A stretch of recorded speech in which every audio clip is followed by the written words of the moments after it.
Magandang gabi sa inyong lahat. Ayan po ang aking pakbit na niluto ngayon, hapunan. Ayan.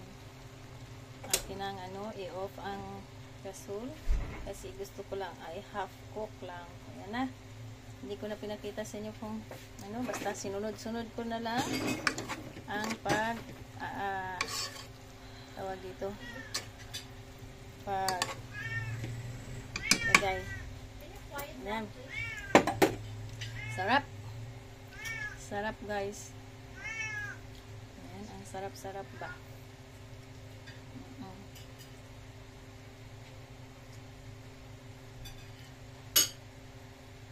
Ayan, maraming salamat sa inyong pagpanood. At ito naman ang niluto ko. Siomay at hotdog. Okay. I-fried ko lang, I-fried ko lang ang siomay at hotdog. Fried lang yan.